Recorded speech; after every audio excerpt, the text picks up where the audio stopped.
Feng shui പ്രോഗ്രാമിലേക്ക് ഏവർക്കും സ്വാഗതം. കിണറുകൾ നമ്മുടെ വീടിൻ്റെ സൗഭാഗ്യങ്ങളിൽ ഏറ്റവും പ്രധാന പങ്ക് വഹിക്കുന്ന ഒന്ന് തന്നെയാണ് കിണറുകളെന്ന് പറയുന്നത്. അത് അതിൻ്റേതായിട്ടുള്ള സ്ഥാനത്ത് വരികയാണെങ്കിൽ അതിൻ്റെ ഒരു ഐശ്വര്യം ആ വീട്ടിന് കിട്ടുമെന്നുള്ള കാര്യത്തിൽ യാതൊരു സംശയവുമില്ല. അപ്പോൾ അങ്ങനെയാണെങ്കിൽ ഒരു വസ്തുവിൽ അല്ലെങ്കിൽ ഒരു വീടിനെ സംബന്ധിച്ച് ഏറ്റവും ഉത്തമമായിട്ടൊരു കിണർ എവിടെ ചെയ്യാം? ഒരു സംശയവുമില്ല, വടക്ക് കിഴക്ക് ഭാഗത്ത് ചെയ്യാം. അത് പറ്റിയില്ല എന്നുണ്ടെങ്കിൽ എവിടെ ചെയ്യാം? കിഴക്ക് ഭാഗത്ത് ചെയ്യാം. അതും പറ്റിയില്ലെങ്കിൽ എവിടെ ചെയ്യാം? വടക്ക് ചെയ്യാം. അപ്പം വടക്ക് കിഴക്ക് ചെയ്യാം, കിഴക്ക് ചെയ്യാം, വടക്ക് വശത്ത് ഏത് മൂന്നുമാണ് ഏറ്റവും ഉത്തമമായിട്ടുള്ള സ്ഥാനങ്ങൾ. ഏറ്റവും ഉത്തമം വടക്ക് കിഴക്ക് ഭാഗം തന്നെയാണ്. അതേസമയം കിണർ മാറി ഇപ്പം ഒരു വീടിൻ്റെ തെക്ക് കിഴക്ക് ഭാഗത്തൊരു കിണർ വന്നു. അങ്ങനെയാണെങ്കിൽ നമുക്ക് എന്തൊക്കെ ബുദ്ധിമുട്ടുകൾ അനുഭവപ്പെടും? അല്ലെങ്കിൽ തെക്ക് വശത്താണ് ഒരു കിണർ വന്നാൽ എന്താ പ്രശ്നം? അല്ലെങ്കിൽ തെക്ക് പടിഞ്ഞാറ് വന്നാൽ അത് നമ്മൾ ഏത് രീതിയിൽ നമ്മുടെ ജീവിതത്തെ അത് ബാധിക്കും എന്നുള്ളതാണ് ഇന്ന് നിങ്ങളുമായി ഷെയർ ചെയ്യുന്നത്. അപ്പം ഇത് ഒരു പ്ലോട്ടാണ്. ഇത് സൗത്ത്, ഇത് നോർത്ത്, ഇത് വെസ്റ്റ്, ഇത് ഈസ്റ്റ്. ഇനി 4 കോർണറുകൾ. South west corner, south west, north west. South west എന്ന് വെച്ച് കഴിഞ്ഞാൽ തെക്ക് പടിഞ്ഞാറ് കന്നിമൂല. ഇത് വായു കോണ്. ഇത് വന്നിട്ട് ഈശാന കോണ്. ഇത് അഗ്നികോണ്. ഓക്കെ, അഗ്നികോണം എന്ന് പറഞ്ഞാൽ തെക്ക് സൗത്ത് ഈസ്റ്റ് കോർണർ. അപ്പം ആദ്യം സൗത്ത് ഈസ്റ്റ് കോർണറിൽ, അതുപോലെ ഈ വസ്തുവിൽ ഇവിടെയാണ് സൗത്ത് ഈസ്റ്റിലാണ് നമുക്കൊരു കിണർ നിൽക്കുന്നതെന്നുള്ളതൊക്കെ.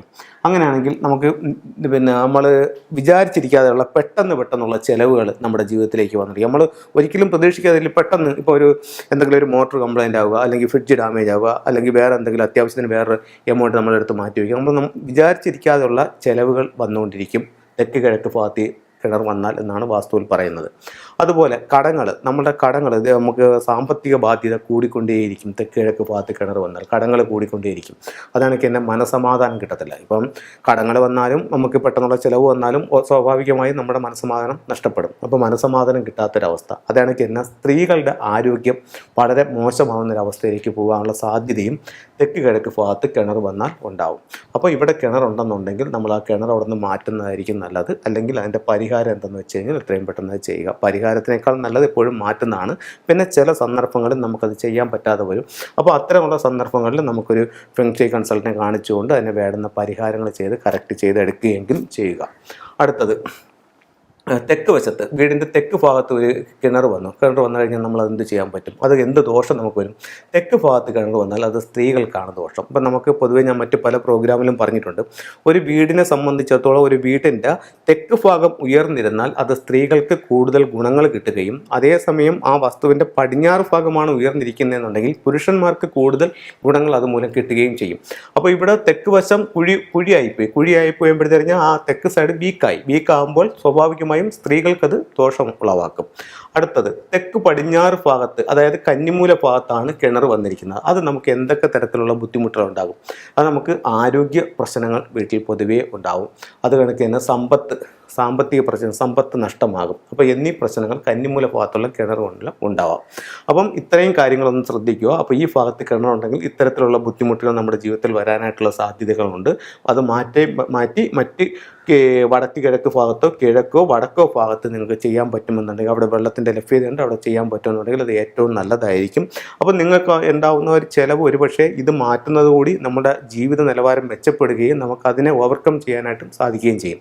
അതുപോലെ തന്നെ ഇപ്പോൾ ഒരാളെന്നെ വിളിച്ചിട്ട് ചോദിച്ചു, എൻ്റെ വീടിൻ്റെ തെക്ക് പടിഞ്ഞാറ് ഭാഗത്തൊരു കിണറുണ്ട്, അപ്പോഴത്തേക്ക് എനിക്കത് വടക്ക് കിഴക്കോട്ടൊന്ന് മാറ്റി ചെയ്യണമെന്നുണ്ട്, എനിക്കത് ചെയ്തപ്പോൾ പലതരത്തിലുള്ള ബുദ്ധിമുട്ടുകളുണ്ട്. അപ്പോൾ അങ്ങനെയാണെങ്കിൽ ഞാൻ ആദ്യം കിണറങ്ങ് മൂടട്ടോ എന്ന് ചോദിച്ചു.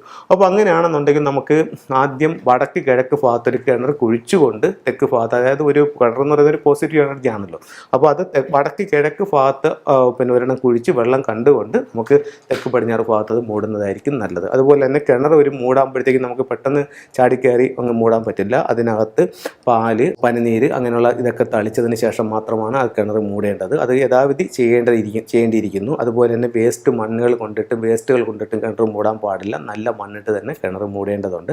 അതിന് നല്ലൊരു സമയവും കാര്യങ്ങളൊക്കെ നോക്കി ചെയ്യുന്നതായിരിക്കും ഏറ്റവും ഉത്തമം. അപ്പോൾ കിണറിൻ്റെ 3 ദിക്കുകൾ, അത് വീടിൻ്റെ 3 ദിക്കിൽ കിണർ വരുമ്പോൾ ഉണ്ടാകുന്ന ബുദ്ധിമുട്ടുകൾ എന്തൊക്കെയാണെന്ന് ഞാൻ ഈ പ്രോഗ്രാമിലൂടെ നിങ്ങൾക്ക് ഷെയർ ചെയ്തിട്ടുണ്ട്. അപ്പോൾ ഇത്തരത്തിലുള്ള ബുദ്ധിമുട്ടുകൾ വരാനുള്ള സാധ്യത ഈ കിണർ മൂലം ഉണ്ട്. അപ്പോൾ അത്തരത്തിൽ എന്തെങ്കിലും ബുദ്ധിമുട്ടുകളുണ്ടെങ്കിൽ അതിൻ്റെ വേണ്ടുന്ന പരിഹാരങ്ങൾ ചെയ്യുകയോ അല്ലെങ്കിൽ കിണർ മാറ്റി കുഴിച്ചോ അത് നിങ്ങൾക്ക് കറക്റ്റ് ചെയ്യാവുന്നതാണ്. ഇനിയിപ്പോൾ നിങ്ങൾക്ക് ഒരു ഫെങ്ഷുയിൽ ഒരു ടിപ്സ് പറഞ്ഞു തരാവുന്നതെന്ന് പറഞ്ഞു കഴിഞ്ഞാൽ, നിങ്ങളുടെ വീടിൻ്റെ തെക്ക് കിഴക്ക് ഭാഗത്ത്, വീടിൻ്റെ തെക്ക് കിഴക്ക് ഭാഗത്ത് നിങ്ങൾക്ക് ഒരു അരോന മത്സ്യത്തിൻ്റെ സ്റ്റാച്ചു വയ്ക്കുകയാണെന്നുണ്ടെങ്കിൽ നിങ്ങൾക്ക് സാമ്പത്തികമായിട്ട് ഉയർച്ച ഉണ്ടാവും. വീടിൻ്റെ തെക്ക് കിഴക്ക് എന്ന് പറയുമ്പോൾ മൊത്തത്തിൽ വീടിൻ്റെ തെക്ക് കിഴക്ക് ഭാഗത്താണ് നിങ്ങളുടെ ലിവിങ് റൂമെങ്കിൽ ആ ഭാഗത്ത് വയ്ക്കാം. അതല്ല, ഏത് ഭാഗത്താണ് നിങ്ങളുടെ ലിവിങ് റൂം ആയാലും ആ ലിവിങ് റൂമിൻ്റെ തെക്ക് കിഴക്ക് സൗത്ത് ഈസ്റ്റ് കോർണറിൽ ഒരു അരോന മത്സ്യത്തെ വീടിനുള്ളിലേക്ക് നോക്കി വയ്ക്കുന്ന രീതിയിൽ വെച്ച് കഴിഞ്ഞാൽ സാമ്പത്തികമായിട്ട് അഭിവൃദ്ധിപ്പെടുമെന്ന് ഫെങ്ഷുയിലൂടെ പറയുന്നുണ്ട്. അത് ഒത്തിരി ആൾക്കാർക്ക് റിസൾട്ട് കിട്ടിയിട്ടുള്ള സാധനമാണ്. അപ്പോൾ ഇത്തരത്തിലുള്ള ചെറിയ ചെറിയ കാര്യങ്ങളിൽ നിന്ന് പരീക്ഷിച്ച് നോക്കും. നിങ്ങളുടെ ജീവിതത്തിൽ എല്ലാ വിജയങ്ങളും ഉണ്ടാവട്ടെ എന്ന് പ്രാർത്ഥിച്ചുകൊണ്ട് നിർത്തുന്നു. നന്ദി, നമസ്കാരം.